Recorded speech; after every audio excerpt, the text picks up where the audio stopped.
É o meu prazer agora chamar ao palco um botafoguense, ou seja, a gente sabe que ele é, como você, né, Chico, um cara resiliente, não desiste nunca. É um deputado que diz que não gosta de sorrir muito, mas que todos nós estamos depositando a esperança que, com muito trabalho e com a liderança e experiência dele, que nem eu falei na abertura, que nós, ano que vem, estejamos discutindo não a reforma da Previdência, não a situação fiscal, mas sim uma agenda de produtividade para o país. Então, meu prazer de apresentar para vocês o presidente das Câmaras dos Deputados, Rodrigo Maia.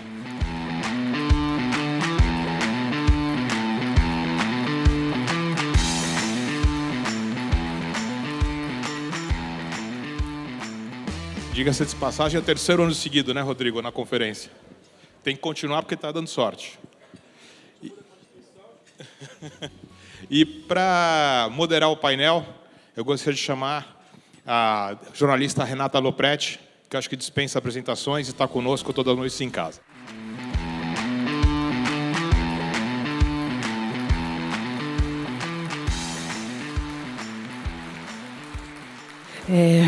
Presidente, queria começar com uma avaliação sua de um tempo relativamente curto, que são essas 3 semanas do seu novo mandato como presidente da Câmara, e de uma nova Câmara. Do que o senhor viu até agora, o que é diferente nesta nova legislatura da Câmara em relação à anterior? O que já lhe chama a atenção nesse aspecto? Bem, boa tarde a todos. Agradecer mais uma vez o convite para estar aqui no evento do Pactual. Estou vendo a minha foto do ano passado. Se eu continuar presidente da Câmara assim, cada vez eu vou engordar mais um pouquinho, né? A presidência engorda a gente. Mas, olha,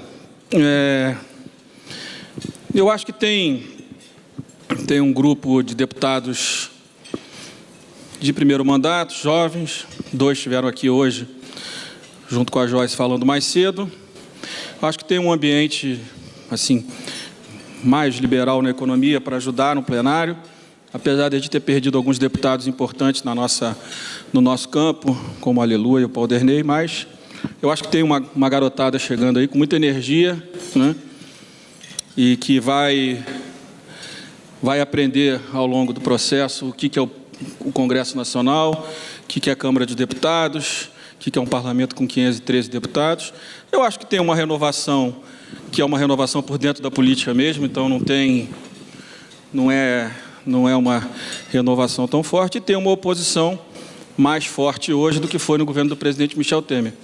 Então, o governo precisa olhar o parlamento com um cuidado grande, porque o teto de votos possíveis para o governo em reformas constitucionais é um teto menor do que o presidente Michel Temer tinha. Então, você precisa olhar esse parlamento com esse viés e também um parlamento mais pulverizado. Então, eu estava até conversando com o líder ontem, nós temos um problema, né? Nós temos que discutir com mais de 20 líderes. Então, tudo leva mais tempo, tudo requer mais paciência, e acho que isso, se Deus quiser, é uma realidade que a gente acaba com ela a partir de 2020, com a aprovação, com o fim das coligações que a gente aprovou na legislatura passada. A gente vai ter um cenário diferente, mas acho que é um plenário mais pulverizado, com uma garotada boa, com uma agenda liberal, mas que a gente precisa agregar esses novos parlamentares que têm uma agenda reformista muito, muito importante, né, no cenário político daquele plenário, onde as coisas não acontecem com a mesma agilidade do que um bom vídeo, né, circula nas redes sociais, não é isso? Então, essa garotada que está chegando, ela tem um nível de experiência nas suas interações nas redes sociais, que vai ser muito diferente daquilo que eles vão poder fazer no parlamento da Câmara. Talvez por isso o Kim tenha estado tão pessimista hoje aqui no plenário, mas a gente vai mostrar para ele que ele está errado. Por falar em redes sociais, tem muita gente que diz que o próprio resultado da eleição no Senado e o processo como se chegou a esse resultado seria um indicativo de que as redes e a pressão das redes sobre os deputados vai ter um papel maior na reforma da Previdência do que poderia ter tido em legislaturas anteriores. Faz sentido isso para o senhor? Faz, porque, principalmente, eu disse isso ontem no Jornal Valor, na minha entrevista, a base do presidente Bolsonaro, ela foi muito, principalmente, no WhatsApp, né? E eu até disse ontem, eu acho que disse na entrevista, tem até lá uns 2 grupos que eu estou lá, alguém me colocou e eu fiquei quieto, às vezes eu apanho também. Mas eu tenho que segurar firme, né, governador Paulo Arthur?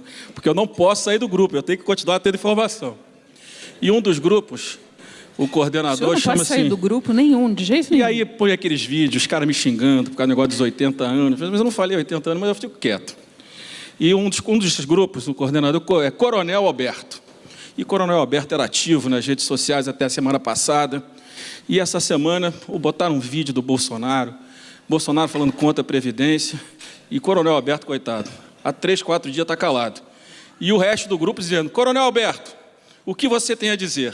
Então, se o presidente Bolsonaro não der argumento... Alberto não está dando nem bom dia no Alberto grupo. Vai acabar infartando, não vai sobreviver, entendeu? Então, eu acho que essa comunicação para o eleitor do Bolsonaro ela é decisiva.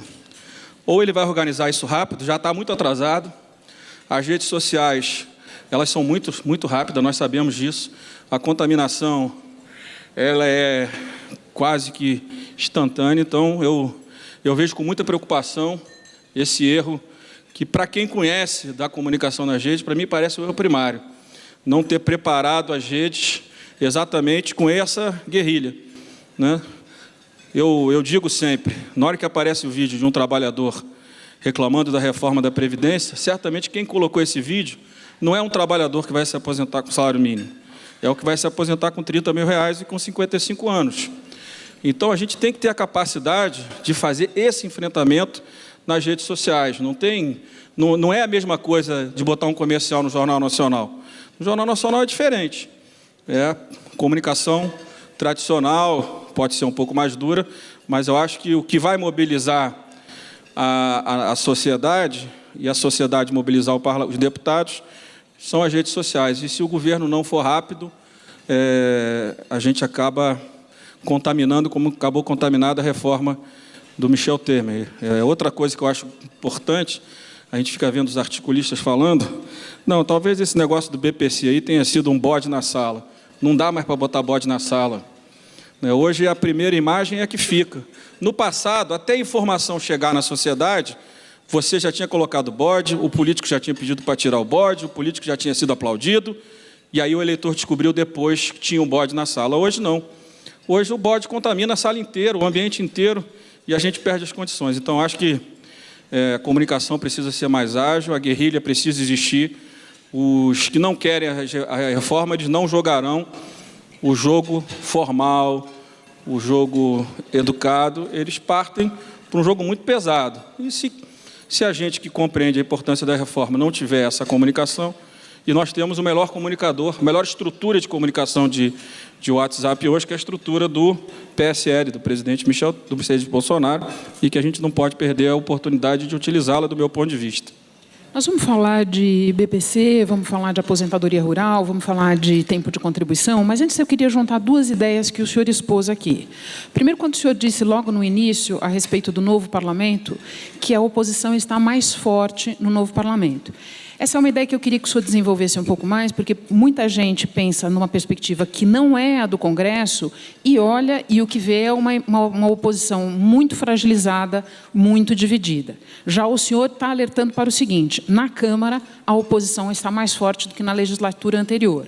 E o senhor tem dito com frequência que a oposição à esquerda sabe explorar muito bem os pontos sensíveis da reforma a seu favor. Eu queria que o senhor desenvolvesse um pouco essas 2 ideias. Olha, você tem um quadro de disputa de poder na oposição.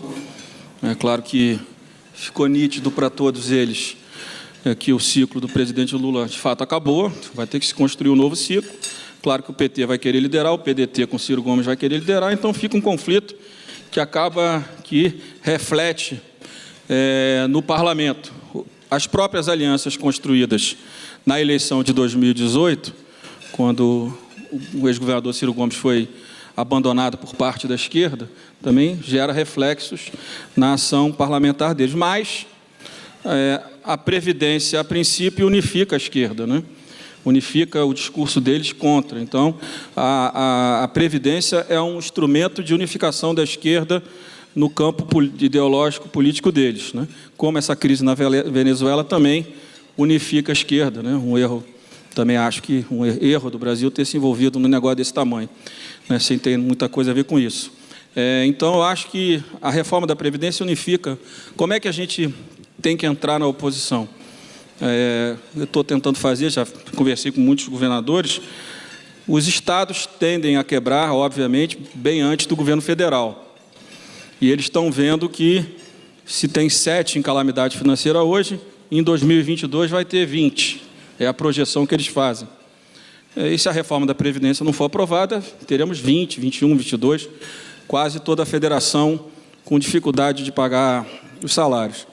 Então, nós precisamos trazer a esquerda pelos governadores do Nordeste, basicamente, que compreendem bem a necessidade da reforma e que precisam, de forma definitiva, participar do processo legislativo.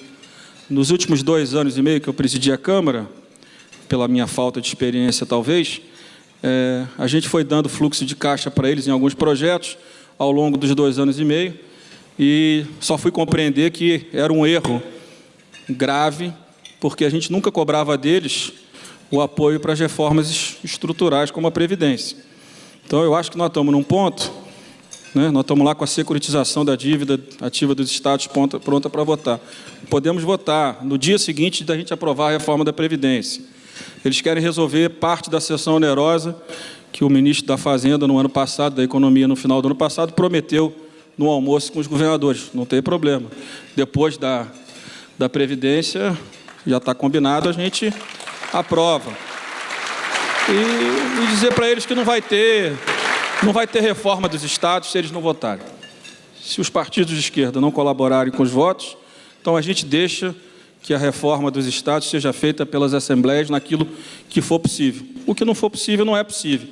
O que não é correto é que eles queiram um desgaste de todos nós, deputados, né, e que ninguém possa colaborar. E acho que é decisivo que a gente consiga, no diálogo, claro, sem nenhum tipo de pressão, apenas dizendo que não vai pautar os projetos dele, uma pressão light, a gente possa trazer. Eu acho que o Ceará pode vir, a Bahia vai precisar colaborar. O Piauí, o governador do Piauí, ele publicamente defende, tirando a parte mais assistencial, ele defende todo o resto da reforma, trazê-lo. Ele, inclusive, faz boas apresentações sobre a crise do déficit previdenciário e orçamentário dos estados brasileiros. Ele tem todos os números.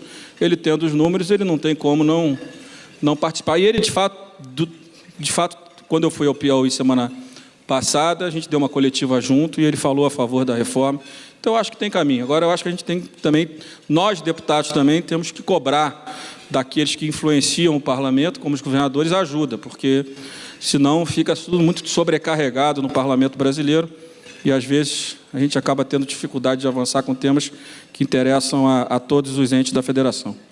Vamos seguir com a reforma da Previdência, que é o assunto número 1 na agenda de todos aqui. Vou me deter em algumas questões pontuais sobre as quais o senhor tem falado nesses últimos dias.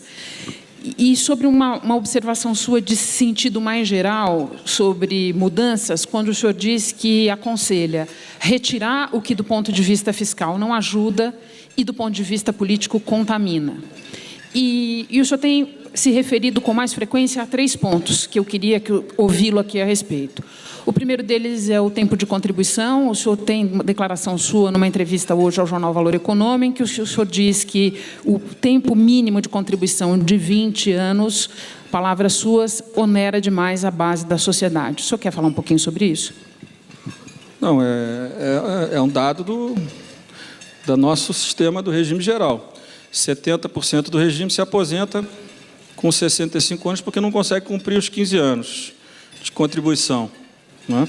Então, a gente precisa tomar um certo cuidado para não projetar uma mudança da economia brasileira e uma possibilidade da geração de emprego com carteira assinada tão rápida como a proposta está apresentando. Então, isso dá muito discurso, né, no campo da oposição. Então, acho que a gente tem que tomar um certo cuidado. Em relação aos outros temas, eu vi o seu programa com o Rolim, com o Paulo e com o Brant.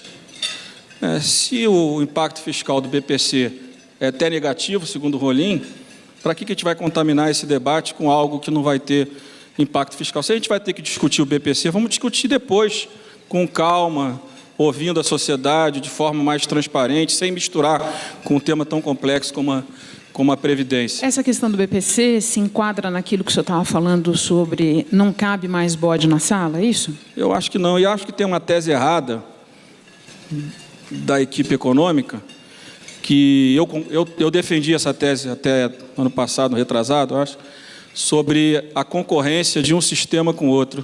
É óbvio que os sistemas não concorrem. É óbvio que uma pessoa prefere trabalhar com carteira assinada do que ficar esperando chegar a 65 anos. Não tem essa concorrência, do meu ponto de vista, que é colocado por muitos técnicos que discutem a Previdência. Eu acho que você tratar agora, né, de diferenciar os sistemas, porque um está concorrendo com o outro, e não é justo quem paga ter o mesmo benefício de quem não tem capacidade de contribuir, eu acho que é uma tese que está equivocada. Eu acho que o que a gente tem que acreditar é que todas as reformas que nós vamos aprovar, começando pela Previdenciária, vai gerar um ambiente de negócio no Brasil, onde as empresas poderão, né, cada vez mais garantir empregos na formalidade. A gente não pode trabalhar a vida inteira com a tese de que a informalidade no Brasil vai ficar desse tamanho. E se a gente conseguir isso, eu acho que, no regime geral, até com crescimento econômico, a gente tem, no curto prazo, inclusive, uma queda do déficit do regime geral. Então, eu acho que esse negócio de tratar de um tema tão polêmico, tão sensível, como a gente já viu em 2017, está fresquinho, né? Não foi há 10 anos atrás, a gente discutiu isso em 2017. Então, eu acho que é um risco muito grande tratar de BPC e aposentadoria rural se a gente não tiver certeza que tem um objetivo muito relevante, um impacto fiscal fundamental para a aprovação da PEC. A questão da aposentadoria rural, a sua posição é a de resolver com o combate à fraude, é isso? A minha posição é que eu espero que eu não tenha sido enganado pelos técnicos a vida inteira. Todo mundo dizia que o principal problema da aposentadoria rural era a fraude. Se a medida provisória resolve a fraude, corta o problema dos sindicatos, né, que atestam o grupo familiar. Se a gente resolver a fraude por ali, em tese, você está dizendo que daqui para frente o número menor de pessoas vai se aposentar, e a distorção que a gente tem hoje de 7 milhões de brasileiros no campo e 9 aposentados, ela vai inverter. Sendo isso verdade, que é o que a gente ouve há muito tempo, o nosso maior problema, o nosso maior desafio na aposentadoria rural no curto prazo é desfazer as possíveis fraudes que existem hoje. Então, eu acho que se isso é o maior problema, vamos cuidar do maior problema. Vamos deixar para organizar melhor o tema da aposentadoria rural, unifica o Nordeste, o Sul todo do Brasil e certamente o Centro-Oeste. Mas o Sul e o Nordeste, assim, não tem governador que convença deputado algum de votar, não tem líder de bancada que convença deputado algum de votar, se a gente não organizar esse assunto da aposentadoria rural, no Nordeste e no Sul do Brasil. Ele é muito sensível, e das aposentadorias especiais, é a única que hoje tem um apoio majoritário na sociedade brasileira. Quase 70% dos brasileiros defende a aposentadoria rural, diferente de professores e policiais, que a sociedade hoje é dividida ao meio a meio. Então, a gente não pode pegar um tema tão sensível, né, e, se de fato o problema for fraude, tentar fazer uma mudança que dá discurso, né, inclusive para os deputados nossos do Nordeste, para fazer o enfrentamento da emenda constitucional. Deixa eu aproveitar que estamos nesse tema e lhe perguntar sobre a tramitação da medida provisória de combate às fraudes. Eu já mandei o nome do relator para o presidente do Congresso, falei com ele ontem. Vamos ter que estimular a instalar a comissão logo depois do Carnaval, para que a gente possa fazer esse primeiro debate e começar a sentir que base é essa que nós temos e como nós vamos ter votos para primeiro aprovar a medida provisória e depois aprovar a emenda constitucional. Eu escolhi o deputado Paulo Martins, do PSC, que é um bom deputado jovem. Eu acho que ele vai realizar um bom trabalho na relatoria da matéria. O senhor tem feito alguns alertas, observações ao governo, sempre de maneira diplomática, em relação a essa questão da construção da base no Congresso e em relação à maneira de se relacionar mesmo, de construir os apoios necessários à aprovação da reforma. Ontem, numa entrevista de novo ao jornal Valor Econômico, o senhor está falando bastante com valor, presidente. O senhor fez uma observação que eu considerei muito interessante. O senhor disse que o governo precisa decidir se vai querer governar sozinho ou em acordo, em compromisso, em aliança, em coalição. O senhor falou que governar sozinho é legítimo, citou o exemplo do seu pai na Prefeitura do Rio de Janeiro, disse que ele administrou praticamente sozinho, mas que ele nunca tentou, por exemplo, mexer na lei orgânica do município, porque ele sabia que ele não tinha base aliada para isso. Então, quando o senhor diz que o governo precisa tomar essa decisão, quando o senhor diz, como fez ontem, por exemplo, que nem adianta colocar a CCJ de pé hoje, porque o governo ainda não tem maioria na CCJ para aprovar a admissibilidade da PEC, a que exatamente o senhor está se referindo? A decisão de procurar as bancadas temáticas, a essa que já está virando velha discussão entre partidos versus bancadas temáticas, a ausência de muitos interlocutores. O que o senhor quer dizer quando o senhor fala que o governo ainda não encontrou uma maneira de construir a sua base e ainda estaria governando sozinho? Não, o problema é que o presidente, ele está refém do discurso dele de campanha, né? A sociedade pós-eleição gerou muita expectativa no governo do presidente Bolsonaro que nós teríamos aí um novo país, né? Só que as mudanças elas não são assim tão rápidas num país democrático, que graças a Deus nós temos. Quando eu falo que ele precisa decidir se ele vai governar como manda a Constituição brasileira, junto com o Parlamento, eu não estou dizendo aqui que tem que nomear um assessor de ninguém, não estou dizendo que tem que... A compreensão que os partidos querem saber é o seguinte, qual tipo de aliança o governo pretende construir para os 4 anos com aqueles que vão dar sustentação a votação de matérias importantes, mais polêmicas e difíceis, e com uma grande rejeição ainda, né, na sociedade. Eu acho que esse é o principal problema. Qual é a participação desses deputados nos seus estados, né, em relação ao governo? O governo vai, né, priorizar, quando for fazer um grande investimento num estado, vai dizer assim, a minha bancada aqui do Paraná está aqui, foi a bancada do Paraná conosco, claro que aprovou o orçamento e estamos começando a executar essa grande obra. Eu não estou tratando das coisas menores. As coisas menores acontecem no cotidiano, e aí cada um tem o seu limite, e esse limite eu respeito completamente ao governo. Até acho que o governo está certo.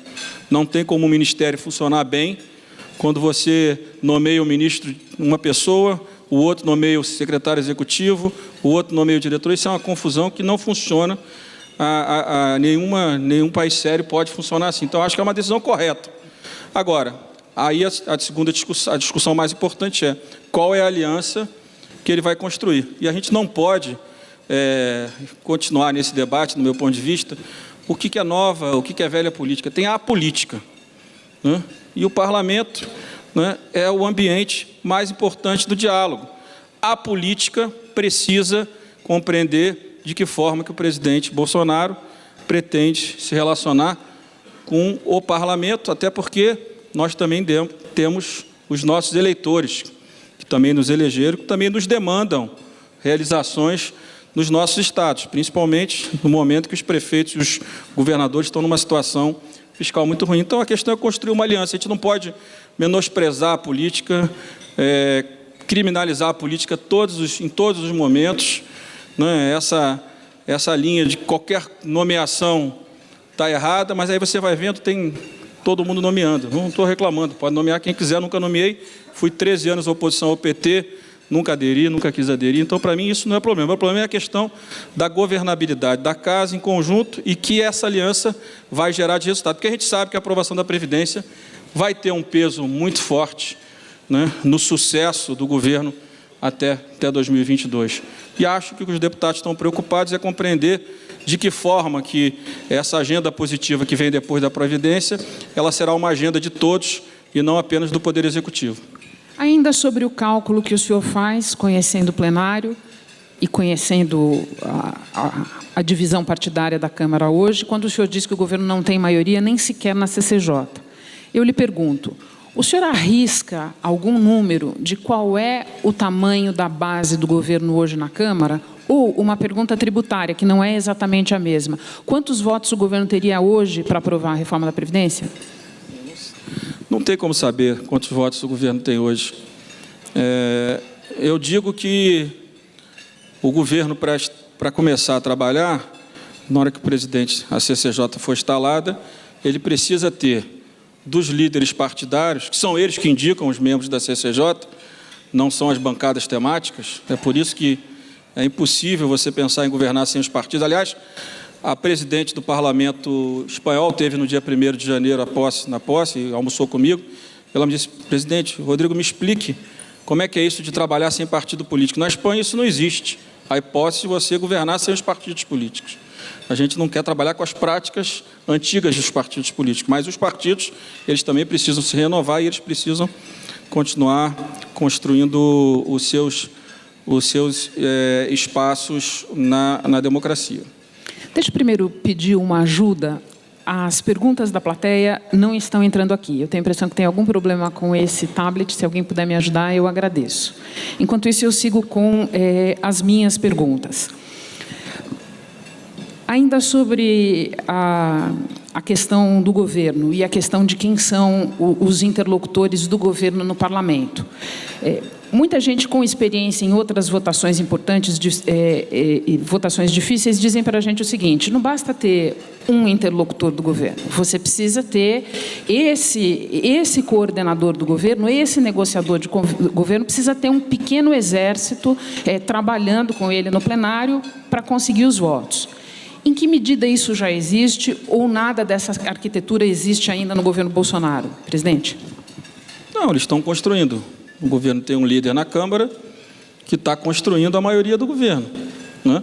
A maioria para o governo. E nós, que acreditamos na importância da reforma da Previdência, nós vamos ajudar, né? Agora, o formato e a amplitude dessa base é uma construção que é feita pelo presidente, certamente pelo ministro Onyx e pelo líder do governo na Câmara.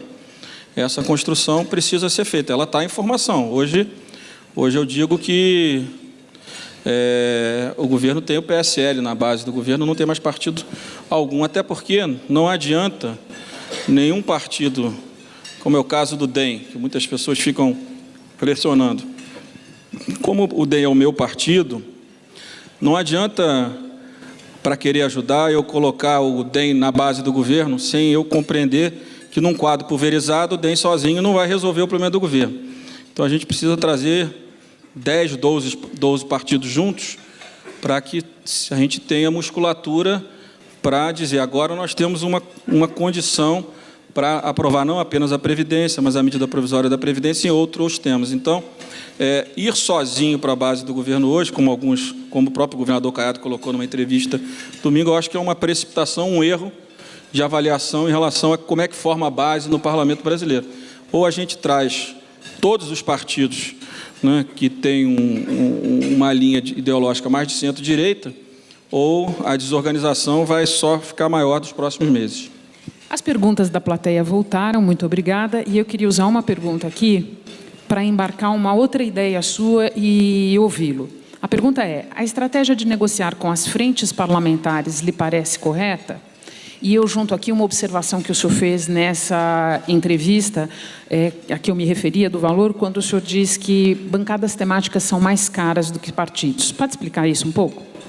As bancadas temáticas, elas têm elas são construídas basicamente para defender a agenda, vamos dizer, corporativa, pública ou privada. A bancada... Eu vou dar um exemplo para vocês. Nós negociamos com a bancada da Segurança Pública na reforma do presidente Michel, fizemos tudo que eles queriam, e quando a gente pediu para que eles fossem comigo ao Palácio do Planalto, para a gente anunciar o apoio da bancada de Segurança Pública, mesmo tirando Polícia Militar, tirando todos os temas dele, não apareceu um deputado para a reunião comigo e com o presidente Michel. Então, a agenda deles não é a nossa agenda. A agenda deles é o piso nacional da Polícia Militar, para alguns é a unificação das polícias. Não é? Então, são temas muito deles. Isso não significa que você atender uma agenda deles, que eles vão votar a reforma da Previdência aqui. Quem segura o deputado é o partido. A mesma coisa a bancada do agronegócio. O agronegócio todo mundo aqui sabe, o setor mais importante hoje da nossa economia, mas a agenda da bancada do agronegócio não é a agenda da reforma da Previdência. Se a gente for colocar no papel toda a demanda que eles têm hoje, né, leva pelo menos o primeiro dos 10 anos da reforma da Previdência, entendeu? Então, tem que tomar cuidado, pô. Né? 1 trilhão, 10 anos, leva 100 bi, pô. Então, você está tirando com uma mão e está entregando pela outra num segmento da sociedade. Não dá, não é por ali. Nenhuma crítica. Se não fosse o agronegócio, o Brasil não tinha sobrevivido aí os últimos anos como sobreviveu. Mas a bancada do agronegócio, a agenda dele não é reformar a Previdência brasileira. A agenda, a agenda ideológica está nos partidos. É os partidos que conduzem a agenda de reforma no Brasil. Não tem muita alternativa. Até pela formatação da política hoje, das regras eleitorais, mais ainda. A legenda quem entrega ao partido, a organização da estrutura de campanha, quem faz hoje são os partidos. Então, os partidos hoje, né, apesar de todas as críticas, né, e por uma decisão do Supremo de acabar com o financiamento privado, acabou que se fortaleceu ainda mais os partidos no Brasil com financiamento público. Isso é um dado da realidade. Quando da sua eleição, em 1º de fevereiro, muita gente observou que não se podia pegar a votação que o senhor conseguiu para se reeleger presidente da Câmara e transpor isso, por exemplo, uma votação de reforma da Previdência, da mesma maneira que não se podia fazer isso no Senado, por exemplo, com a vitória do Davi Alcolumbre. E daí tem uma pergunta aqui que eu acho interessante para lhe fazer, que é o seguinte: o senhor acha que o seu bom relacionamento com parte da oposição pode ajudar na aprovação da reforma da Previdência? Eu espero que sirva para isso, né? Eu acho que sim, ajuda. Eu tenho um bom diálogo com toda a oposição, né? Tenho com todos os partidos, tenho com quase todos os governadores da oposição, acho que posso ajudar, e tenho me colocado nesse papel. Como eu acho que a articulação do governo precisa melhorar, e não serei nunca o líder do governo, sou presidente da Câmara, eu acho que eu, como presidente da Câmara, ajudo mais conversando com os governadores, com os líderes partidários, do que entrando nos problemas que o governo ainda tem. Acho que vamos dando tempo para o governo organizar a base aqui, e eu vou articulando as conversas com os partidos de oposição. É claro que dos que me apoiaram, a gente espera que o PDT possa nos ajudar bem, já que tem deputados que defendem bastante a reforma da Previdência. Mas acho que, claro, não dá para dizer que meus 334 votos é uma base, até porque foi uma base para a eleição do presidente da Câmara, né? A base do governo é outra. Quero fazer uma pergunta sobre timing. A reforma da Previdência é tão central, tão essencial, que é até natural que nessa discussão todas as pessoas fiquem muito ansiosas e todo mundo começa, a partir do momento em que o governo apresenta o projeto, todo mundo começa a projetar datas também. Vai acabar na Câmara no 1º semestre, vai acabar inteira ao longo do ano, daí chega o presidente do Senado e diz que, eventualmente, o Senado já pode começar a tratar da Previdência no 1º semestre. Eu tenho aqui uma pergunta muito objetiva, que em que momento do 1º semestre o senhor acha que a reforma chega ao plenário da Câmara? Se eu olhar a reforma do presidente Michel, é final de maio, início de junho. Mas eu acho que tem esse debate secundário de data, isso não é tão importante. Você está olhando uma reforma que vai projetar 10 anos, né, de economia, 1 mês, 2 meses, né? Talvez a pressa possa derrotar a reforma.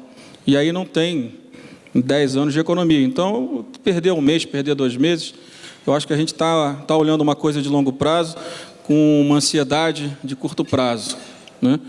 Mas é coisa do mercado, né? O mercado fica comprando e vendendo, né? Daqui a pouco está em Londres isso. Qual é a data que vai pautar a reforma da Previdência lá nos... Já está? Então eu vou jogar, entendeu? Mas o senhor concorda com a ideia geral de que o governo Bolsonaro, pela sua natureza, pelo conjunto de forças que levou à vitória do presidente e pela situação fiscal do país, precisaria aprovar uma reforma da Previdência este ano? Com certeza. Não, eu não estou dizendo do ano. O ano é esse ano. O que eu estou dizendo é que, por exemplo, se fosse votar na CCJ hoje, eu acho que perdia,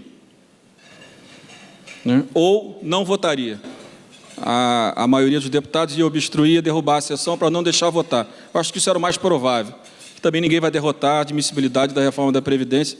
Eu acho que nós não chegamos no nível de responsabilidade tão grande ainda. Mas, se a gente sabe que ainda é um processo de construção, por que eu vou ter pressa de antecipar a instalação da comissão, se eu só vou ter isso organizado lá para a segunda quinzena de março? Então, vamos dar tempo ao tempo para que as coisas se organizem, para que 15 dias, né, não representem uma derrota da reforma da Previdência. Então, eu acho que até o meio do ano, até no início de junho, se Deus quiser, a gente está pronto para votar. Se não for no início de junho, na segunda quinzena de junho, eu acho que data é uma coisa que gera uma expectativa completamente, eu acho que sem foco no objetivo, que é garantir os 308 votos. Tem uma outra pergunta importante aqui, ainda no assunto da reforma da Previdência, que é a questão dos militares. Qual a sua opinião sobre as mudanças nessa área para os militares? O senhor considera que deve haver tanto impacto quanto para os civis? E aí eu encaixo a minha pergunta. O senhor fez referência ao debate que eu fiz no painel com os 3 especialistas, um deles é do próprio governo, e ali, de uma maneira, uns assumindo mais, outros menos, todos consideraram que o ideal seria que o projeto de lei dos militares tivesse ido junto com a proposta de emenda constitucional. A gente sabe que o senhor sofre pressões na Câmara no seguinte sentido: forças importantes da Câmara consideram que essas coisas devem caminhar juntas. Qual é a sua posição? É claro que o governo vai ter que encaminhar depois do Carnaval. Não tem saída, porque os presidentes dos principais partidos já declararam isso. A gente não podemos cometer o erro de não estar vendo o que está na nossa frente aqui.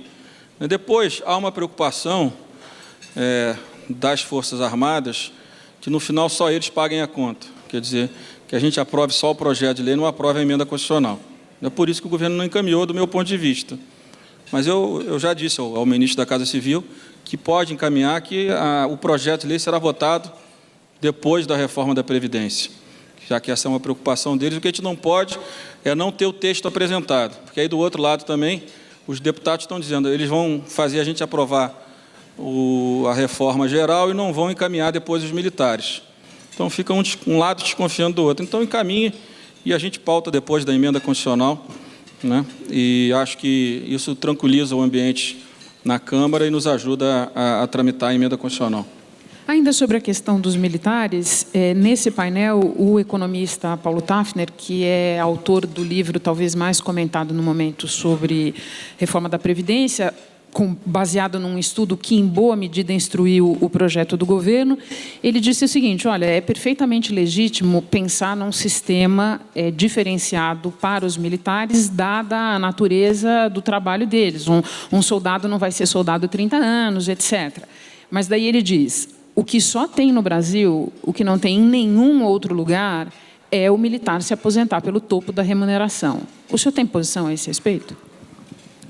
Olha, o Paulo talvez seja com certeza, um dos 3 que mais entende de Previdência, né? Então, acho que ouvi-lo é sempre importante. E construir, formar opinião, ouvindo a opinião dele, dos outros economistas, dos outros quadros da área de Previdência, para que a gente construa um consenso. Acho que o que ele está falando faz todo sentido. A gente tem que ver até onde a gente consegue ir para aprovar, pelo menos, né, incluindo aí as polícias militares, uma idade mínima para que eles não se aposentem tão jovens, mas principalmente a Polícia Militar, porque esse para os estados é decisivo. Vamos discutir. Eu acho que se fosse um debate frio, um debate racional, a gente podia até estar discutindo o BPC, mas ele não é tão racional, né? Aliás, a decisão de voto nunca é uma decisão racional, né? É sempre uma decisão de sentimento, né? Ninguém vota numa outra pessoa porque ele é o mais preparado. Ninguém vota um tema polêmico na sociedade, né, de forma racional, com todas as informações. A gente vota pela sensação que a gente tem em relação àquele tema. Então, é assim, o tema dos militares tem um apelo importante na sociedade também, é uma corporação que tem muita credibilidade perante a sociedade. Foi um dos motivos, do meu ponto de vista, que o presidente Bolsonaro venceu as eleições, porque representava, de alguma forma, a volta dos militares ao governo, como voltaram de fato. Eu acho que a gente tem que fazer o debate. Infelizmente, ele não é tão racional e análise de números como a gente gostaria que fosse. Mas, dentro da realidade, se a gente conseguir construir a idade mínima, eu sei que parece que o projeto vem também com uma reorganização salarial para as Forças Armadas, né? Então, parece que, do ponto de vista fiscal, vai ser nulo. Então, vamos ver o que vem, porque, de fato, também não acho que um general 4 estrelas, com tudo que passou, com tudo que se preparou, ganhar R$22 mil e o teto do serviço público ser 39 mil, não me parece uma equação correta, mas a gente sabe que a gente não tem condição de fazer essa reorganização da noite para o dia, porque senão quebra o Estado. Mas vamos ver o que vem, vamos ver qual é a proposta do governo, para que a gente possa avaliar e se a gente tem condição de avançar numa tese dessa, que eu não acho que é tão simples assim. Falando sobre exatamente esse ponto, a gente sabe que tem categorias do serviço público que se aposentam com valores muito superiores a esse que o senhor mencionou dos generais. De qual das corporações o senhor espera a maior pressão sobre a Câmara durante a tramitação da reforma da Previdência? Não, eu acho que não é qual corporação. Eu acho que, em relação ao serviço público, tem um tema que eu acho que é o tema que vai concentrar dois temas que vão gerar muita pressão. O primeiro é a transição para os anteriores a 2003, que nem o presidente Michel colocou e nem a proposta atual tratou desse tema. E é uma pressão muito grande desses servidores. Já era e já começou, né? O outro tema é a questão das alíquotas, né? Já estão dizendo que é inconstitucional, né? Só que também o equilíbrio atuarial também é constitucional. Então, a gente tem que organizar de uma forma que a Previdência seja, que a gente possa financiá-la. Então, eu acho que são os dois temas no serviço público, só que eu acho que o da alíquota, eu acho que o debate é mais fácil, porque é difícil, publicamente, alguém defender que a alíquota do que ganha lá embaixo vai ser igual ao do que ganha no topo. Eu acho que é um bom debate. A gente sabe que a alíquota é alta, mas, infelizmente, o sistema está quebrado, né? A gente sabe como é que Portugal e Espanha tiveram que fazer para organizar o sistema cortando aposentadorias, que é uma questão que os servidores não trabalham com esse cenário, né, na vida deles. Mas, se a gente não aprovar nada, vai chegar no momento que os salários das aposentadorias do governo federal serão precatórios também, que também terão que ser renegociados, parcelados e que ninguém vai pagar. Então, nós temos que ter a coragem de enfrentar e cobrar daqueles que têm mais. Eu acho que a tese do governo está correta. Eu acho que esses dois temas são os temas que vão gerar mais polêmica em relação ao serviço público. Na largada do governo Bolsonaro, muita gente se perguntava qual agenda legislativa, antes mesmo da instalação do novo Congresso, qual agenda legislativa teria precedência. Se a agenda econômica ou a chamada agenda de costumes, de comportamento e tal.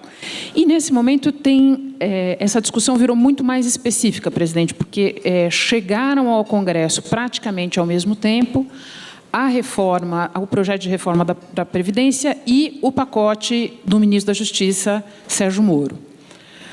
O senhor está entre os que acham que essas coisas podem caminhar ou vão caminhar paralelamente, ou, para que a Previdência de fato acabe na Câmara no primeiro semestre, tem que ser a Previdência e tudo mais é secundário? Não, vamos debater alguns temas, sim. Não dá para ficar só na Previdência, né? Senão vai ter um grupo aí de 450 deputados que não vão ter o que fazer por 6 meses. Nós vamos discutir outros temas. O pacote do Moro tem a vantagem que 70% da proposta dele está na proposta do ministro Alexandre Moraes, que nós organizamos no primeiro semestre do ano passado, que não avançou por causa das eleições. Então, tem esse debate sobre crime organizado, é uma preocupação que já vem no parlamento já há algum tempo e na sociedade, né? A segurança pública é um tema que passou a ser prioridade da sociedade. Vamos debater, vamos discutir se é uma comissão especial, se apensa o projeto dele no projeto do ministro Alexandre Moraes, que, na verdade, é assinado pelos líderes, e vamos tocar, e vamos construir uma agenda aqui. Eu estava, hoje de manhã, numa reunião, tentando construir alguma agenda na área de infraestrutura, alguma agenda numa reformulação do FGTS, da forma que está, não dá mais para deixar, alguma agenda, né, tentar discutir se, de fato, o impacto do turismo e da receita vale a pena a gente avançar na questão dos jogos em relação a cassinos, que eu acho que é um tema que, se o estudo do Samuel Pessoa tiver certo, que eu tenho certeza que está, a gente vai ter aí um crescimento grande de arrecadação. Então, acho que tem alguns temas que a gente está começando a pensar que a gente pode trabalhar esse primeiro semestre, enquanto a Previdência está na comissão, na CCJ e na comissão especial. Seu projeto de autonomia do Banco Central? O projeto de autonomia do Banco Central é um projeto que tende a ser encampado pelo governo. Um projeto encampado pelo governo precisa de base. Eu não tenho base hoje para votar a autonomia do Banco Central.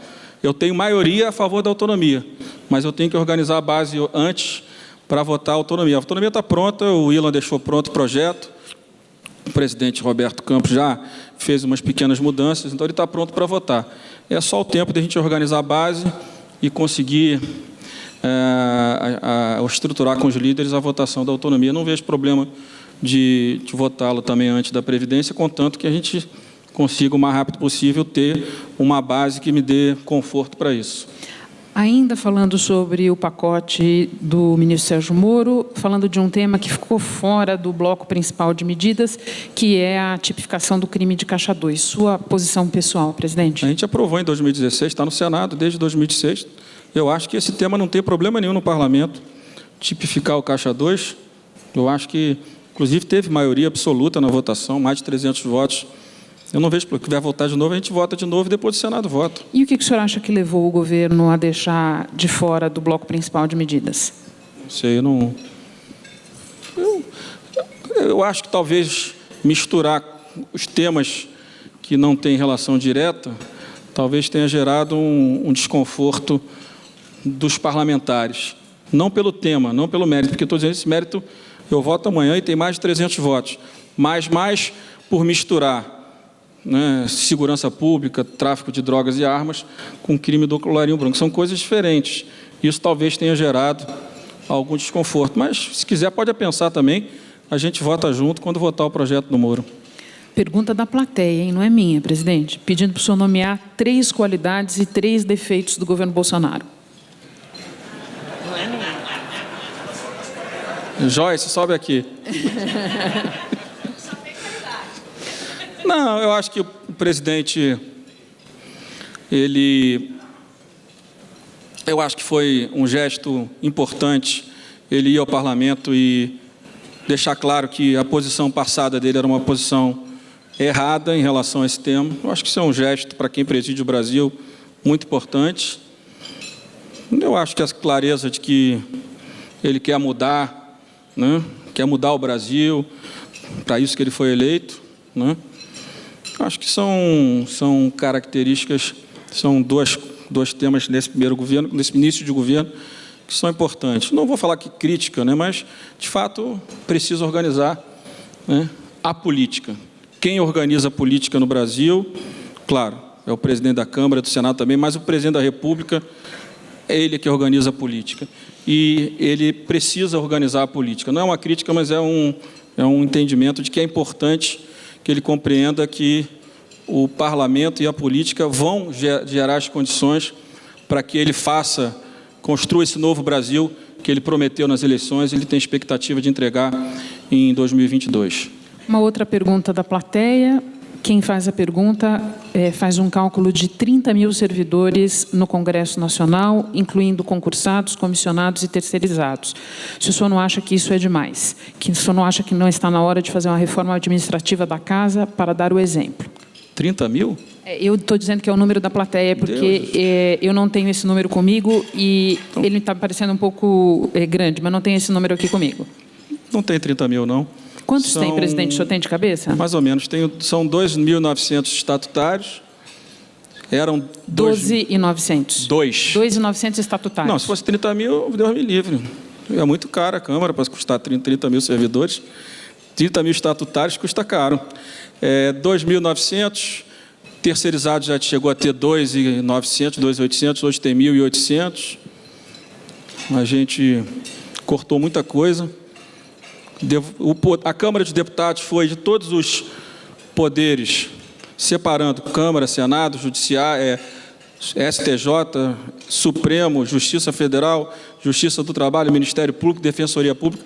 Nos primeiros 2 anos da PEC do Teto, a Câmara de Deputados foi o poder que, do ponto de vista nominal, cresceu menos as despesas, 2,8%, e do ponto de vista real foi negativo, já que a inflação foi maior que 2,8%. Então, nós devolvemos 700 milhões para o governo federal, botamos 200 milhões na segurança pública do Estado do Rio, porque o governo federal não tinha dinheiro para completar 1,2 bilhão que tinha prometido. E agora eu estou começando um trabalho, junto com os deputados mais novos, que eu convidei para construir comigo, da reforma administrativa da Câmara de Deputados. Né? O Falcone já está trabalhando junto com a gente vai fazer a reforma. O piso e o teto do serviço público está muito próximo, não tem mais carreira, não tem mais incentivo para nada. O salário médio da Câmara, do Senado e do Judiciário está na média de R$30 mil. Né? O salário inicial de um policial legislativo começa com R$14 mil, em 8 anos é todo mundo no teto. Então, já estou trabalhando, não ia falar isso aqui, mas eu espero que ainda antes da Previdência eu consiga apresentar um projeto de reforma administrativa, onde a gente construa novamente, isso só na Câmara, só posso fazer na Câmara, uma carreira onde o estímulo seja você chegar no teto, não seja você ter uma função gratificada. Aliás, no Poder Legislativo, no Judiciário, para cada 2 servidores tem uma função gratificada. Significa que na cabeça do servidor só trabalha quem tem a função, quer dizer, só tem compromisso com a gestão quem tem uma função gratificada hoje no Estado brasileiro. No serviço público do Executivo, em qualquer Estado, município, está igual. Então, eu acho que a gente precisa reorganizar no todos os poderes. Eu comando a Câmara, e na Câmara nós vamos apresentar, espero que no máximo daqui a 2 meses, essa reorganização da gestão da Câmara, para que a gente possa gerar consciência. Até porque, se você colocar salário e aposentadoria da Câmara de Deputados, dá quase R$4 bilhões. Um orçamento de 5,5, significa que o que custa menos, apesar de custar bastante também, o que custa menos é o deputado. Então, se você cortar o deputado, você ainda tem uma despesa de 4 bilhões por ano. Se não tiver deputado no parlamento, a gente custa 4 bilhões e meio por ano. É o dado da realidade, porque você não pode demitir, você custa 4 bilhões por ano, mesmo que não tenha deputado trabalhando. Então, ou a gente reorganiza o Estado brasileiro, claro que a gente sabe que o Executivo é caro, o Judiciário é caro, salário médio 67% acima do seu equivalente no setor privado. Foi isso que nós construímos ao longo dos últimos 30 anos, as corporações públicas e privadas capturando o orçamento público, e hoje a política está divorciada da sociedade, porque não há mais recursos para melhorar a qualidade de vida da população brasileira. Que bom que o senhor falou algo que o senhor não ia falar. Obrigada a quem mandou a pergunta, hein? Presidente, no início da nossa conversa, o senhor fez referência a um ambiente mais favorável à reforma da Previdência do que no passado recente. Eu entendi que o senhor estava se referindo ao ambiente geral na sociedade e não estava falando especificamente do Congresso. No entanto, fazendo referência ao Congresso, uma pesquisa recente, de dias atrás, do próprio BTG, encontrou uma maioria de parlamentares que se declararam favoráveis à reforma da Previdência. É esta a sua sensação a respeito do plenário que o senhor comanda? Bem, eu vou ter que pedir desculpa a quem contratou a pesquisa, porque pesquisa com 513, ou você faz com 513 ou não vale nada. Né? Quanto menor o colégio eleitoral, maior a necessidade de você cobrir o campo inteiro. Quanto maior o colégio eleitoral, a sua amostragem pode ser menor. Então, uma amostragem num colégio eleitoral de 513 precisa ser pelo menos 480, 470, para você não errar. Até porque se algum partido não falar, você já tem um resultado completamente distorcido em relação à média. Então, ou você faz uma pesquisa com 350 deputados da possível base do governo.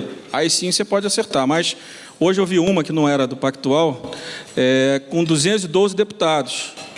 Não dá, você faz a conta, dão 140 deputados a favor da Previdência. Essa que não dá para você projetar em cima de 212, 513.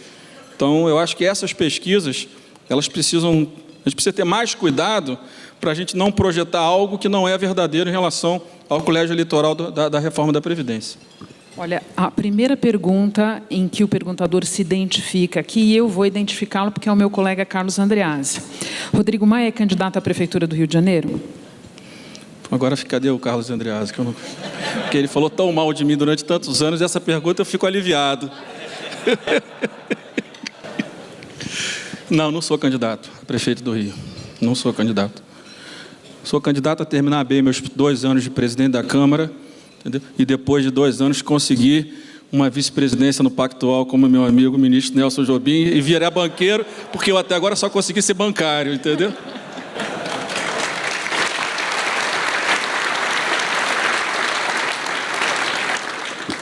Presidente, nós passamos por uma eleição geral de vendaval, de renovação, pelo menos nominal, dos quadros, como não se via há muito tempo, na esteira de um processo que o senhor mesmo comentou ao longo das nossas perguntas aqui, em que o senhor lembrou o quanto a política se desgastou, o quanto os políticos pagaram por isso, e o quanto se elegeu mesmo, o quanto houve uma troca de guarda na eleição que passou. No entanto, a sua posição é muito peculiar, porque tudo isso aconteceu e, nesse momento, o senhor continua presidente da Câmara, às voltas com a necessidade de aprovar uma reforma da Previdência. Eu queria ouvir um pouco da sua leitura sobre esse processo, né? Coisas que o senhor falou aqui ao longo da nossa conversa. Olha, não tem velha política, nova política, tem política. O que o senhor percebe que ao longo desse processo mudou e o que continua igual? Eu acho que tem uma esperança muito grande, falei aqui da sociedade em relação ao governo, em relação ao parlamento, né? A gente sabe disso. Tem novos quadros com muita liderança, a Joyce está aqui, é um exemplo claro disso, já tem nos ajudado, teve a compreensão no ano passado, e é difícil para quem está chegando, com a força que ela chegou, compreender que o melhor caminho para o governo era a minha reeleição. Não é uma decisão fácil para quem vem contestando a política ao longo dos últimos anos. Então, acho que tem quadros chegando com pouca experiência, mas já com muita experiência e com muita compreensão da política. Tem uma garotada muito boa, hoje tiveram 2 aqui. O Partido Novo tem 8 grandes deputados que vão ajudar, né? O Kim é um menino ótimo, tem no PV o Henrique, que é muito bom. Tem uns 30 jovens deputados aí que a gente precisa usar, né, para que tragam para a gente que está há mais tempo na política, né, esse ar de mudanças que a sociedade espera, e a gente que está na política precisa compreender que tem que olhar as novas demandas da sociedade para a gente ajudar a mudar o Brasil. A gente sabe que na redemocratização do Brasil, quem fez a redemocratização foram políticos experientes, né? O presidente Tancredo Neves, Marco Maciel, Bonhoeffer. Então, foi por dentro da política que a gente construiu o ciclo de redemocratização do Brasil.